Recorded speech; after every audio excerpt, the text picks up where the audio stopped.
Mbote bandeko ba internaute ba tozolanda biso bisika nyonso na mokili mobimba toyeli susu émission na biso face à elle lelo toyambi couple moko merveilleux ya mosali ya Nzambe. Il s'appelle le prophète Joël Luntadila. Je suis passé nazali accompagné de maman Christella Chimpang. De temps en temps, je vais présenter une émission. Donc, c'est des paroles. Face à elle, Boyebi, ils allaient émission. Il y a balani. Puis, ils allaient kobongisa libala. To na le poto bolobi ba fiancé. Émission Oyo et bongisami pour na couper sa biso toli ko la kisabiso. Nini Nzambe azali kobongisa pour na libala. Parce que tout le monde bambilinga mbilinga côté belé na kati ya likambo libala. Tozotanga ba nombre ya ba divorce, tozotanga ba nombre ya ba trahison, ba infidélité belé. Alors Nzambe a pesi biso émission face à elle pour nous koyeba ko pesi biso lité. Na pesi muke malobe pa maman Christella Chimpang a pesi bino pe mbote perdre le coco. Bonjour maman. Bonjour papa Madine Banda. Merci madame Christella Chimpang. Nous avons présenté l'émission papa Martin Milanda. Kaka ninga utikolo bakuna concernant le couple de toujours bilala batukubaza bongo fiancé. Lelo to yambi papa na biso et toko passer moko azana sur place à se présenter pour ki bo mekatongo oyeba yesu kazanani. Mbote, papa, maman. Ok, merci beaucoup. Ngai Kombo Ngai, le prophète Joël Luntadila Bin Mato. Je suis prophète des ministères et puis pasteur en fonction. Donc, quand je dis pasteur en fonction, c'est que je dirige une église. Et je dirige l'église mission évangélique et prophétique, source de vie. Voilà Nengai. Papa, émission na Isezali face à elle. Tu as marre bateau bazaba couple, bateau babali na bateau peno babati. Tu as mbaki bino lelo na kati ya mkola lelo pour nous construire na bino face à émission na biso. Donc tu me camper ko yeba ba réalité mingi oza ko se passer na kati ya ba couple. Tu yebite pa obala ou bien obali na mte to ko yeba. Ok, merci beaucoup. Je crois que na Kolanda Bino, na chapeau Bossali, bolobi que émission où et le Black Mingi va marié et puis va prétendre l'aura va fiancé. Donc effectivement, moi et prophète Joël n'a pas fiancé. Donc je suis fiancé à une créature au Nzambe à Salabien, Mamirem Baota. C'est ma fiancée, donc je crois que je suis déjà candidat au mariage. C'est pour bientôt. Alors, étant que pasteur qui n'a pas dirigé l'église, ça arrive que tu aies un couple parce que tu as 400 millions. Nous avons 4 les gens, nous côtoyons les pasteurs. Donc, je suis mieux placé de parler à ce sujet Oyo, vu qu'il y a un monde autour de on connaît beaucoup de réalités. Merci beaucoup papa. Lelo sikoyo tozonga mpeto mekako sulana yo tokota moi vie privée na mususu na ministère tokota pe maman ya couple na yo. Papa tozana bandeko bazolanda biso tozomona bato musu bazo préparer pe ba préparatif wa mariage na bango ba musu ba koma na suka ba musu pe bazo suka na nzela. Togeto mekampe koyeba tokota na vie privée na yo.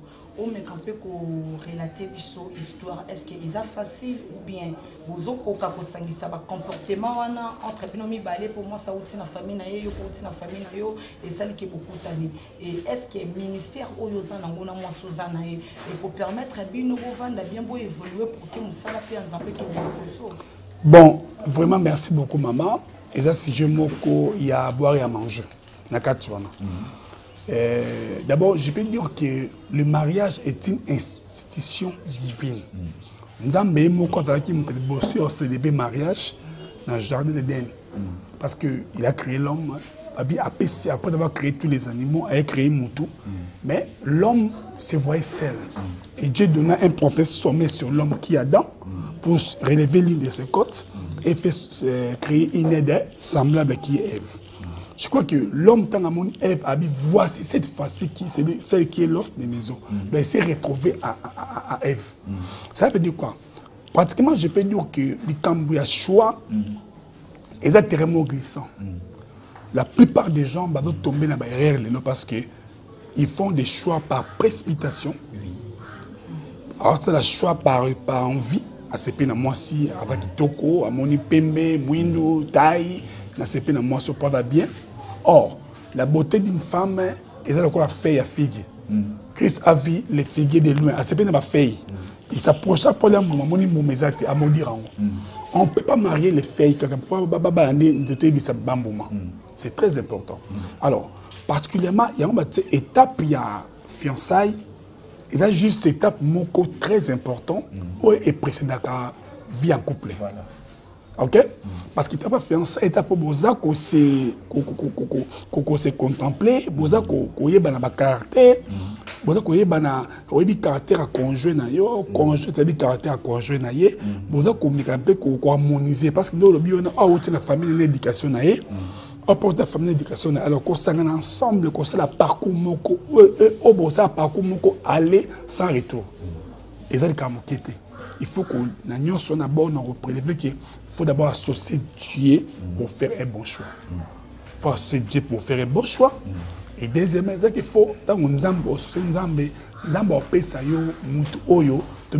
parfaite ou parfait, mais au moins, ensemble, beaucoup comme Sana Koyebana. Je vous dis que le terrain est à facilité, surtout pour nous les hommes de Dieu.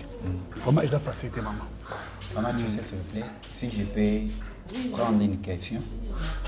Papa Joël, oui. Vous êtes serviteur de Dieu, vous êtes prétendant, comme vous veniez de le dire. Est-ce que vous pouvez nous parler un peu il y a parcours dans la vie romantique? Vous êtes avec maman, vous avez dit maman Mireille. Maman Mireille Baouta. Parlez-nous un peu, beaucoup de temps parce que c'était pas facile. Hein? Gloire à Dieu. Je crois que papa m'a dit merci. On a profité de notre souhaiter un bon anniversaire parce qu'il y a un bon temps anniversaire. Alors, je crois qu'avec elle, elle a qui chemin facilité, bien que comme on a terminé, c'était parce que terminé, c'est aller là. Mais au moins, déjà, dans la vie de temps, déjà, dans le parcours. Le parcours n'était pas si facile parce que dans mon j'avais j'avais une fille, mais tant que une relation, donc, et Simbakate, vu qu'il y a sage, ça n'a pas tenu Simbakate. Alors, tout cas, bon, il y a un moment où il y a un après, moi, je me sens qu'est-ce que mais je me sentais un peu dérangé dans le service de et c'est bon, ça la bien. Mais je me suis dit que je na bango. Est-ce que pas bon na lulanga quartier 3 église en face. Je m'attends les canana. Or d'abord ça a bien ndeko na moi aussi. Mais il a tika ko ebaité. Na mon été, toi même quartier, na 3 njili, na mon été na ebaité. Na solanda na moi aussi. Donc ça peut être que oh tous araba bilinga linga na linga bien na moi, c'est pour ça na libre. Na quatre na côté na moi yi a outi par bango to bima, à côté de l'église, baba ke mi mangé ngi montant et il va 19h. Tant que oh fionan Mouteme betanga, le col va betanga nzete. J'ai senti Mouteme ningana. Oh, fionan. Je sais pas le côté. Je suis un camarade de mon église. Oh, ni qu'est-ce qu'il y a na fionan. Oh, comment les mirer. Avant, à bota manga. Oh, mais fio. Atenga kinate. Na zonga ndako beneme na la tête. Et zonga une semaine ba remords. Ben somni pour na moi motion. Ti neko les canadiens camarades mais quand on est camarade ça camarade va précéder na kebisai qui je là il y a rapport avec niet avec na boy na linga pasteur et d'après ça frère qui est pasteur mais après une semaine mon gars na eko border ayokinga répondre ni oni ezela matanga mobo to vanda matanga kaya camarade kuflaki ndeko na border répondre ni oni a c'est après des semaines comme la lettre mais na ba consonne opposé et tu vas nous l'outil là ben qui facile mes bandeli elle était trop capricieuse elle trop bon moi na fallait qu'on ramène à un niveau moi qu'on peut pas comprendre qui j'étais parce que à projet qui passe un homme simple, mais un homme qui avait le ministère déjà, il avait facilité d'adapter à comment et puis il a facilité parce que monde qui peut être yobimaki, papa m'sou baita là oboye, na faut d'abord la servir dans sens mais baba servité. L'homme se récupère ça moins nerf. Il a facilité quoi adopter peut comme on a style ningo au Kamba. Donc il a facilité mais bon aujourd'hui on essaie un peu d'essayer malimbe comme de compter le niveau ya ko officialiser relation na biso. Je crois que le bon Dieu va nous aider toujours. Dites-nous un peu avant que Nazon sa parole par maman Christelle. Ba jeune bilengo bazo kotala biso bango pe ba zolinga bakota na processus oyo pe loli baba oui ba difficulté ni parce que tout le monde ba to mosusu balingani lelo na midi bakabani quelle position prendre en tant que chrétien toloba musali nzambe lokola muto est-ce qu'il y a des obstacles où il y a franchir tel que quoi? Vous avez parlé peut-être de facilité pour que Andima. Mais je peux vous rappeler que Bandota la Bomoto, état matériel, les consoles, ça peut être aussi parmi les obstacles. Maintenant, quels sont les obstacles les base, il y a la destruction, il y a la relation. Votre question est très très profonde et très importante. Je crois que la Bible dit dans Hébreux 13:4 que les mariages sont honorés de tous. Et les lits conjugales exemptés de suivre car Dieu jugera les impudiques et les adultères. C'est très important la version.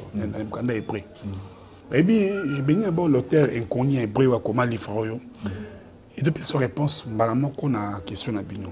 Aujourd'hui, qu'on se le dise, il y a trop de couples divorcés, même au milieu des hommes de Dieu. Moi, je connais trop.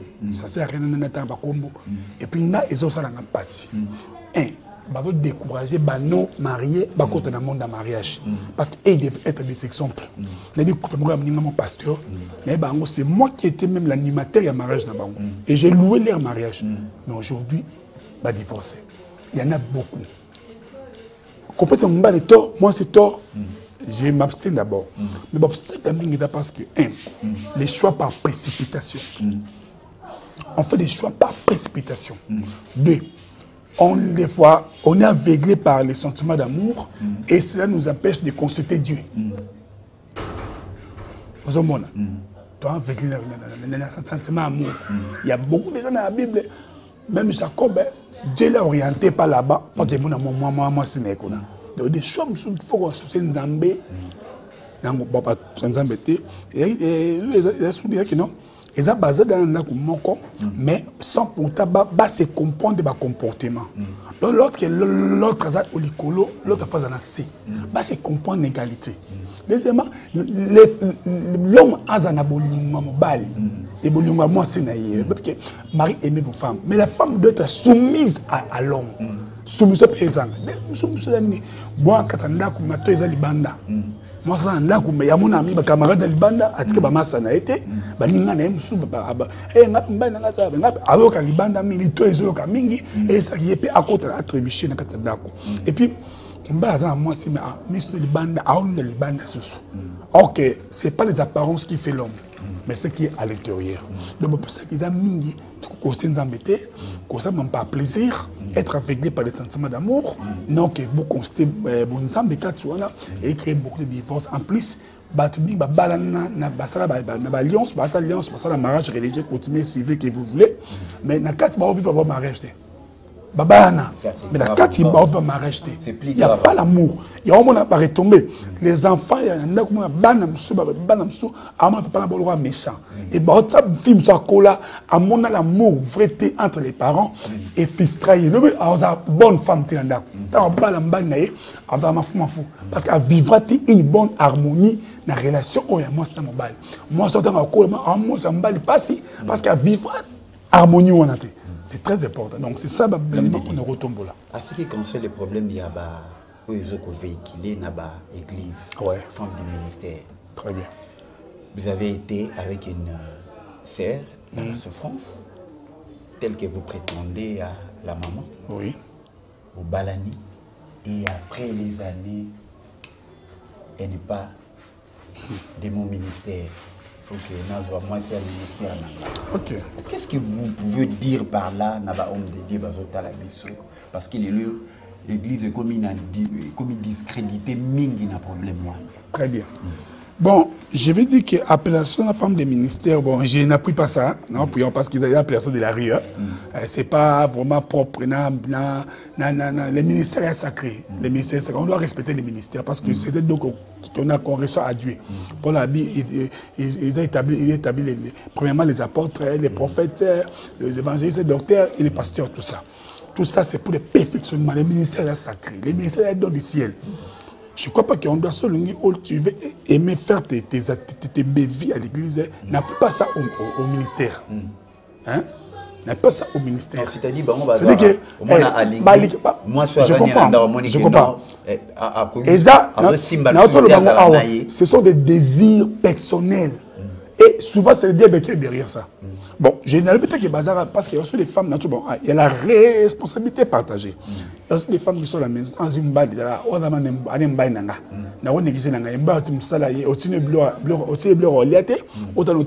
au théâtre, tandis que atekuna boy ba servir ba telier ba panguser mutugi so biloko na ilongwe fait que bo vivre bo vieillir amour so vieillir ba SMS de la race bo za ba nante ba tester ça sauter ba sortir ensemble ba sauter ba j'ai des mains et à sauter ba au moins ça bobina ba ki moi pique-nique c'est un tabou, c'est un péché non ça pas raison il va les permis sur na bango oui la sexualité aussi même les conjugales exemple de suivre c'est bon pas seulement même les hommes de Dieu non pas parce qu'il y a un millier d'années mais on peut dire c'est tout le monde donc c'est que homme de Dieu sur le plan homme de Dieu Azam oui mais qui doit faire tout pour que ma faiblesse et il y a surmonté en gros très important alors bah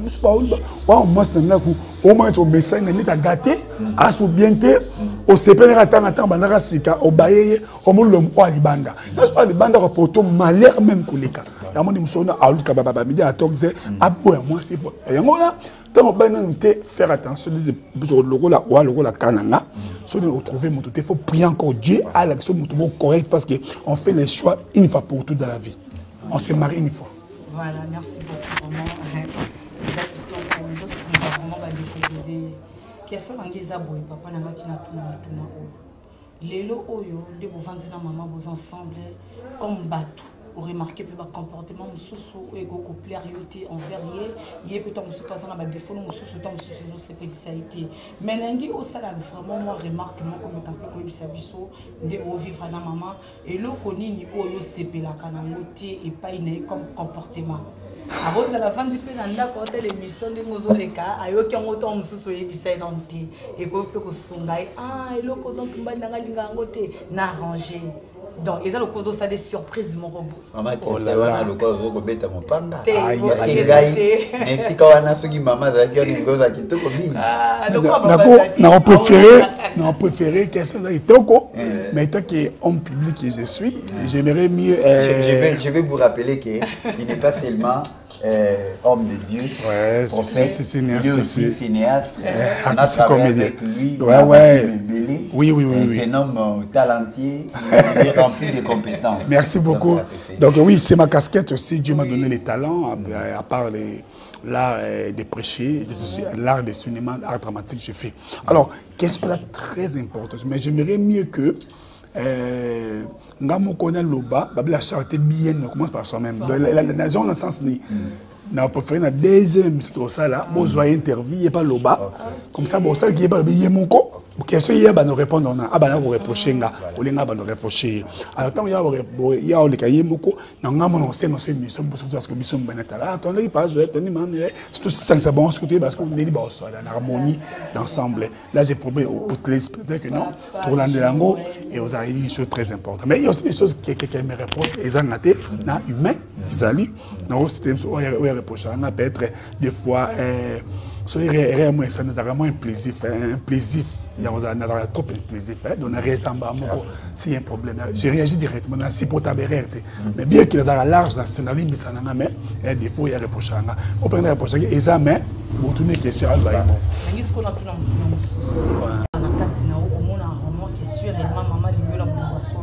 parce que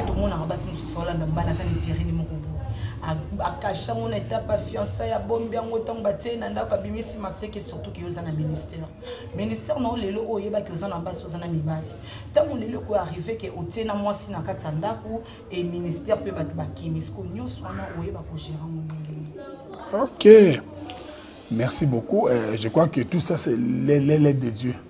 Dieu est au-dessus de tout. Dieu va nous aider parce qu'il y a des choses aussi, oui, qui sont compliquées. Il y a des délais, il y a trop de nuages dans ma relation. Il y a trop de nuages parce qu'il y a, il y a beaucoup de filles, hein, maman, excusez-moi, non préparées depuis leur maison. Voilà. Les mariages se préparent. Voilà.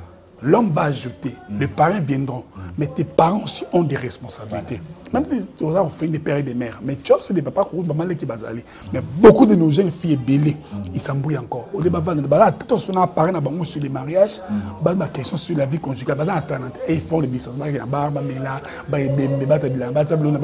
Facebook, les mariages se préparent. Beaucoup des erreurs, beaucoup de bévis. Vous avez tapé, qu'est-ce que les mariages préparés en haut. Tout ça, Dieu va nous aider. Si tu n'as pas encore ministériel, franchement, moi, c'est aujourd'hui à accompagner au ministère, tout est foutu. Merci beaucoup.